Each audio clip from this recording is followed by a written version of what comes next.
Hello, how are you doing? The long list for the Women's Prize for Fiction 2023 has just been announced, and here are the 16 novels that are nominated for this year's award. Quite an interesting group of books, and a really surprising one as well, as there always is with this award. If you watched my predictions video with Anna, we actually only guessed 4 out of these 16 novels. Now, the Women's Prize has kindly sent me copies of all of the books, so I'm going to go through each one and discuss them individually, as well as my thoughts and feelings about this year's long list on a whole and some fun facts about it. But I'd love to know your impressions of the long list, what you think about all these books, which you're most interested in reading, or if you've read any of these books, which you're really rooting for. Let me know about that in the comments below. First off, partly why I think this is such a surprising group of books is there are a lot of debut novels here. If I'm counting correctly, there are 9 of them, so lots of fresh voices. Now, some of these authors have published collections of short stories before or translated books into English before, but these are their very first novels. So yeah, lots of new points of view, which is really exciting. There are 5 authors that have been previously listed or have won this award in the past. If either Barbara Kingsolver or Maggie O'Farrell win this year's award, they will be the first author to have won the Women's Prize twice. Now, I've already predicted that Barbara Kingsolver is going to win this year's award, and I'm sticking with that prediction, especially now that she's actually on the long list. But you know what? It makes me even more excited to follow this year's award, because I've only read 4 out of these 16 books so far, so I'm hoping I might read one of these books and think this is extraordinary. Actually, this deserves to win, and I might change my mind. But it's not so much about winners or losers. Like, I like to keep in mind what Elif Shafak said to me when I went to the prize ceremony last year, and I made a video where she talks about this, how it's not so much a competition. This is about celebrating great literature written by women, and the thing I love about following book prizes is all the discussion that follows, the debates and the different points of view that we bring to all of these different books. And I know that sounds a bit schmaltzy, but it's something I always like to keep in mind when talking about these book awards. Also, looking at this group overall, there appears to be a lot of quality here, and if I'm totally honest, there can sometimes be some fluff mixed in with the Women's Prize long list, but all of these titles seem to be really interesting in their subject matter and their styles. Hopefully no fluffernutters here. On a practical note, and a good thing to see, is that all of these books, except for one, have been published, at least here in the UK. I don't know about other territories and countries, but it can be a concern sometimes, because the eligibility goes up to the end of March. So sometimes we get listed titles that haven't actually been published yet. So they have all been published here in the UK, except for The Dog of the North by Elizabeth McKenzie, which is due to be published on March 16th. But there is plenty of other reading to get along with in the meantime. And on a slightly more superficial note, there are some strikingly beautiful covers listed for this year's award. Lots of vibrancy and color in a lot of the covers. I really love to see that. Some really, gorgeous designs. And of course, like as a reader, you know, I really care about the contents of the book, but also my geeky side, I really love the aesthetics of books as well. So that is really great to see. And also there are, if you are a fan on the inside covers, of designs on the insides of the covers, there are some really beautiful designs represented here as well. Now to look at each of these books individually to give an overview of them and if I have any thoughts or feelings about them, starting off with Glory by NoViolet Bulawayo, set in the fictional African country of Jidada, and all of these citizens are different kinds of animals. I know there have been some very mixed responses to this book. I thought there was a really great humor and playfulness to the story in which she updates this kind of concept from George Orwell's Animal Farm for our modern age, to critique the way populist leaders work, and also the way in the social media age how people can cluster into groups and to become more in opposition to each other rather than sitting down and discussing things and trying to come together as a nation. I also loved how it becomes a much more personal story about halfway through the book when somebody returns to the country who was born there and who had left for many years, and comes back to try to reconcile a sense of nationhood and family in this place that she has left. Of course, it's already been listed for the Booker Prize as well as many other awards, so a very strong contender. Homesick by Jennifer Croft. Now, this novel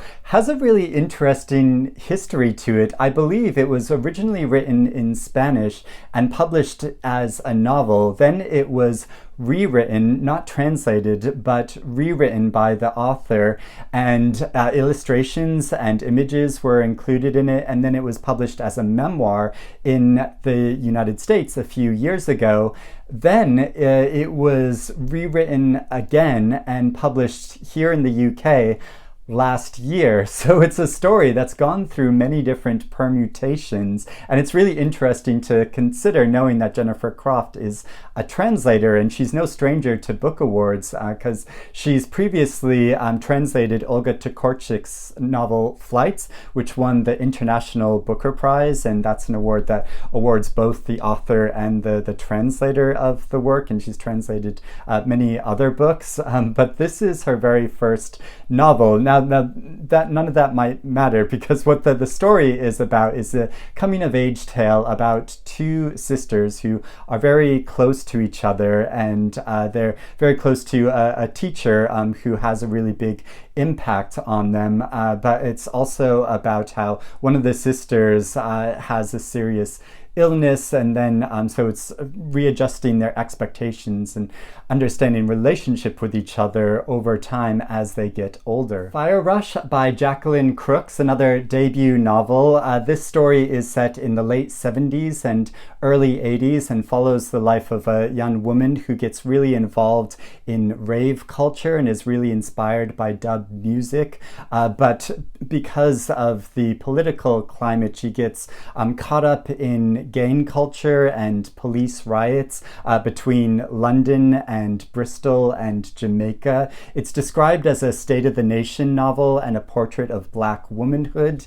Also, one of this year's judges of the Women's Prize provided a endorsement for this book and is obviously a fan of this author. Children of Paradise by Camilla Grudova. This is about a young woman who starts working at a very old cinema and at first finds it difficult to be accepted by the other people that work there and who are this kind of cult of cinephiles, but gradually she becomes accepted. But when the elderly owner of the cinema dies and it gets sold to a bigger corporation, the integrity of the cinema starts to come into question. Now, I am really interested in this because my husband is like a big cinephile and like film fan, and so I know lots of people that are really into this kind of film culture, but also this novel is described as having all of the gothic charm of a contemporary Angela Carter. I just love the sound of that. Stone Blind by Natalie Haynes.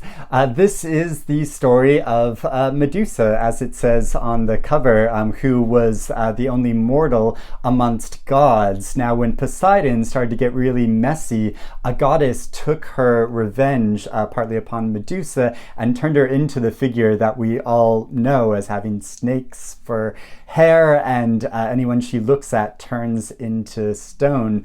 So I really enjoyed Natalie Haynes' novel A Thousand Ships. I don't know how I didn't think of this as like a possible contender for this year's award. Somebody commented before, like, what about Natalie Haynes? And yeah, of course, because because she writes in a really intelligent and interesting way, giving this different view of Greek mythology, using all of her knowledge about this to give a more feminist look at these stories from the past that have been told and retold, but now she is telling it again in a really interesting way. Why, if it isn't Demon Copperhead by Barbara Kingsolver. I have been singing the praises of this novel ever since I read it late last year when it first came out. It is such an incredible story about a boy born into impoverished circumstances and an abusive household that gets caught up in the foster care system and has complications around drug addiction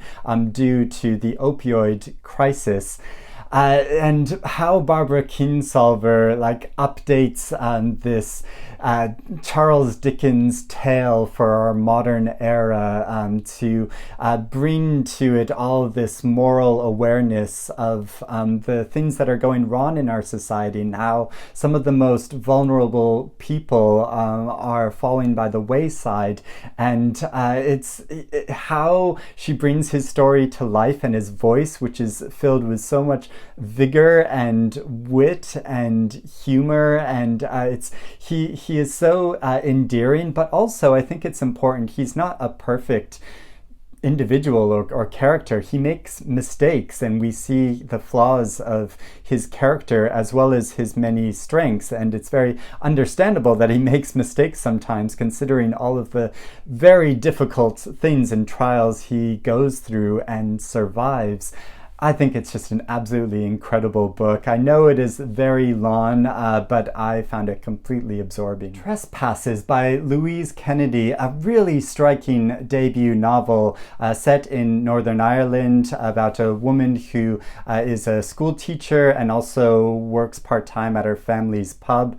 It is about the sectarian conflict, and I know it feels like there's been lots of novels now about Northern Ireland and the Troubles, but this gives a really interesting new perspective and a really emotional one, especially as a teacher. She sees the effects upon all of the students of the Troubles, and it is so moving and powerful and has a really thrilling and surprising ending. Cursed Bread by Sophie Mackintosh. This novel centers around a seemingly inconspicuous baker's wife in a town, but she wants to do something extraordinary in her life, and she falls under the spell of a very charismatic and influential couple who move to the town, but then strange things start occurring amongst the citizens, and there seems to be a kind of mass hysteria that's going on. So this is described as a fable,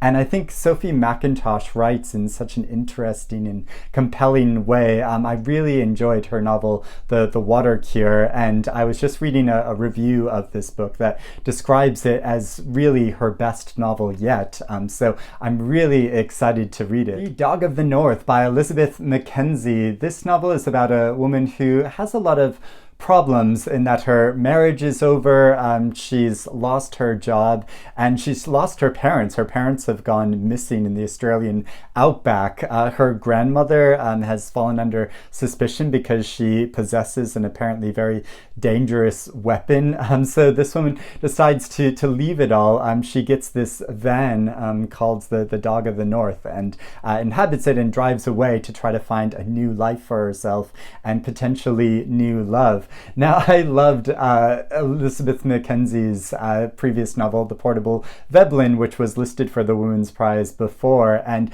I just recently convinced Bob the Booker to buy a copy of this book when we saw a copy for it that was reduced in the London Review bookshop, and I found it really difficult to describe that novel without calling it quirky, which is a kind of description that I don't often like to use because it makes it sound like a kind of frivolous piece of writing. But I feel like Elizabeth McKenzie really is a quirky writer, but also writes in such a interesting point of view and with real intelligence and humor that her writing is just a delight to read. Black Butterflies by Priscilla Morris. This novel takes place in Sarajevo in the spring of 1992 when tensions are increasing between Muslims, Croats, and Serbs. And it centers around a woman who realizes that violence is escalating, so she sends her husband and her elderly mother to live in England, but she stays in Sarajevo with a group of friends, believing that the conflicts will soon be over, but they don't end. They continue to escalate, and so it follows this harrowing story. The Marriage Portrait by Maggie O'Farrell, a novel that takes place in the mid-1500s in Italy, focuses on a real-life historical figure named Lucrezia de Medici, how she was married off to a man when she was still quite young, when she was just a teenager, and how through historical accounts it's rumored that her husband murdered her. Maggie O'Farrell uses this as a starting off point to tell the story of her life in a really striking and original way,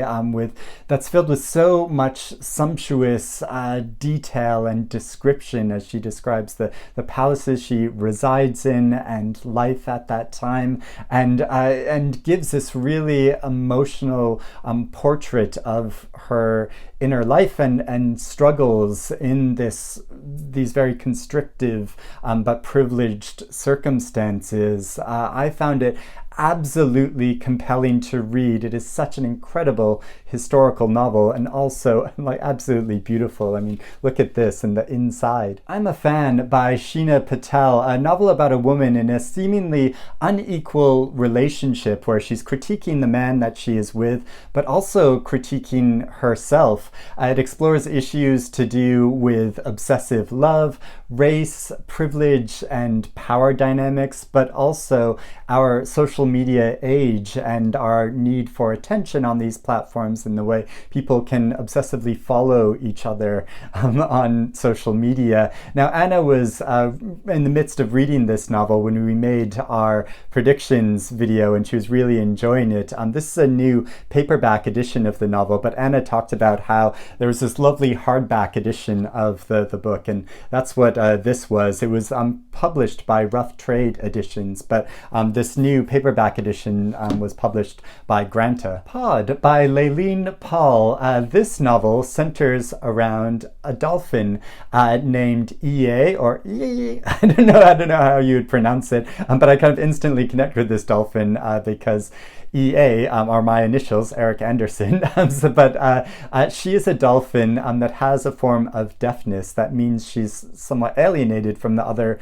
dolphins around her, and means that she decides to leave her pod and strike out on her own. So explores issues to do with loneliness and trying to survive on your own. And I know telling a novel from the point of view of dolphins sounds quite whimsical, but from having read Laline Paull in the past in her previous novel The Bees, which is told from the perspective of bees, I know she uses this really interesting way of giving a different look at psychology through the perspective of insects or animals, which obviously have very different ways of thinking and very different cultures than humans. So it's kind of defamiliarizing how we see the world and how we think of ourselves as part of like a larger society. So it gives a really interesting, different point of view. So I am eager to read this. Wandering Souls by Cecile Pin. This novel follows a group of siblings who, shortly after American troops leave Vietnam, flee the country for Hong Kong and then on to Britain. And it follows their stories, but not just their points of view, but also one of their brothers who has died. So following these different individuals who are on different planes of existence. It's meant to be written in a very poetic and powerful and innovative way. I think it sounds so interesting. The Bandit Queens by Parini Shroff. This novel is about a woman whose husband goes missing. People in the village believe that she's killed him. She encounters another woman whose husband is very abusive towards her. So she agrees to help this other woman. So it's described as a feminist revenge thriller, and as well as being a very gripping story, it looks at the lives of women in modern India. And finally, there is Memphis by Tara M. Stringfellow. This novel begins with a woman named Joan returning to the North family home in Memphis, and in this household there is a lot of history, and we learn about the past of multiple generations of women as the narrative moves backwards and forwards through times and through their different points of view. It's a story that begins with a family tree, and I love a multi-generational family saga. So it explores issues to do with connections and disconnections between generations of Black women. So those are all of the books on the Longlist. Like I said, a really interesting group of novels. We're spoiled for choice, aren't we? It's the best time of the year. Let me know in the comments below which of these books you're most keen on reading, or if you've read any of these books, let me know your reaction to them, and if you have any suggestions of what I should read next. I think I'm probably gonna start with I'm a Fan and Cursed Bread, just because I've been so interested to read these books already, but also I really like the sound of Wandering Souls, and it sounds like such a unique book. But yeah, so many good titles to choose from. The shortlist will be announced on April 26th, and the winner will be announced on June 14th. So are you going to be ambitious and try to read the entire long list? I've not made up my mind whether I'm going to do that yet. It's not very much time to try to read all of these books, although thankfully I've already read a couple of the longest books on this list. But yeah, I'm hoping to read quite a few of them. So I'm really excited to follow along, to see everyone's thoughts and opinions and reactions to these books as we start reading and discussing all of them. I hope we can have a lot of great discussion. So thank you for watching. I hope you're doing well and reading good things, and I'll speak to you later.